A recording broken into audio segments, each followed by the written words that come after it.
I see this little thing underneath this pile of leaves, and then she comes out, and it was a little, I could hold her in my hands like this, so a little 11-day-old puppy. Her journey was 7,000 miles to Uganda in East Africa. Her village, Arua, was located in the northwest corner on the West Nile. You see every color of green you could ever imagine. My bus ride, which was about 10 hours to the capital, was through a game reserve, and you could see elephants, giraffes. There's coffee plantations everywhere, tea plantation. They have hikes. And then you come up to the north where it's much flatter, drier, windier, dustier, which was where I lived. At first, Mom was very nervous about the trip, but when she saw Uganda firsthand, she felt so much better. The people in Uganda are so welcoming, so warm. Her initial family that she stayed with, they took her in as a daughter, and they were just so opening their house to you. In this part of Africa, the people don't treat dogs and cats like we do. Cats are kept to keep away the rats or the mice. Dogs are only seen as guard dogs. So during the day, most of them are locked up in these small boxes. And then at nighttime, before the family goes to bed, the man of the house will bring out the leftover scraps of food, and then they'll be out patrolling. And it's never really enough food, but sometimes it is. And the dogs are trained to be very aggressive in order to protect the house from thieves or whatever it may be. Went to go for a run one day, like I always did. So I saw these little kids, my little neighbors who I always play with.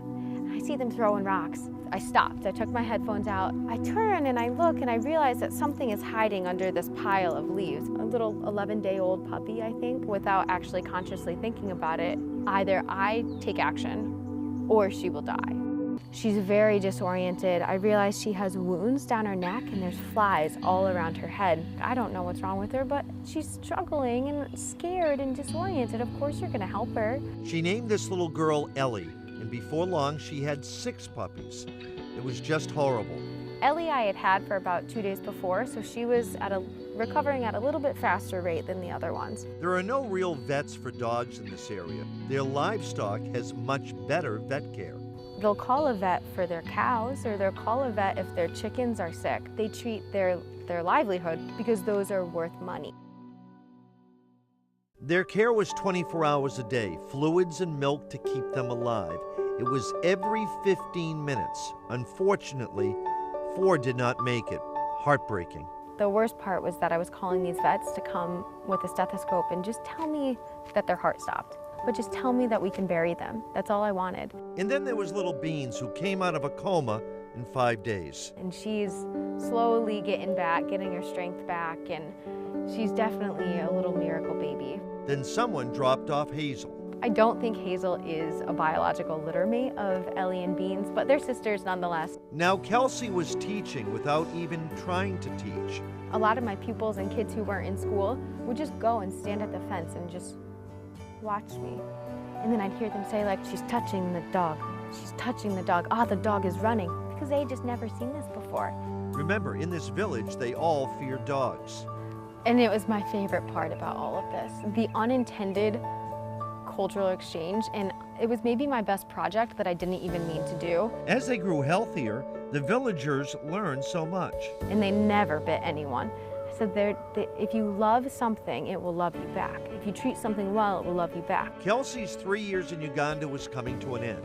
Decisions had to be made, but not really. After this emotional experience, after everything that happened, it came down to there is no way I can leave these dogs. They are my children. They are my family. It was time to get Ellie, Beans, and Hazel back to the States. Man, it is so expensive to rescue dogs. It doesn't matter where you are in the world. One of my friends from high school mentioned you should check out Steve Caparisso's Pet Connection. I'm sure he gets a million messages a day. I think you got back to me 2 hours later. Yes, send me more information. We'd love to help. And I sent you pictures. I think within 2 weeks, we had all of the funds. It was time to come home. A long 21-hour flight. We landed in JFK. I got my family all together. We're all ready. Felt like the world had just been lifted off my shoulders. I was like, girls, we are home. That must have been unbelievable, just trying to get them all back. They are almost a year old now. Ellie and Hazel are going with Kelsey to California. and Beans is a perfect match for her mom. And she fits right in. The other night they were all sitting around just Beans with my other pets, and she just was there with them, and she's just gonna fit in perfectly. She's got quite a personality. She's just so sweet and loving. I was just so amazed by how many people were so willing to help, and people who I didn't know and will never meet. Like, thank you so much, because this would have never happened. The smallest little bit of help all added up together can really move mountains.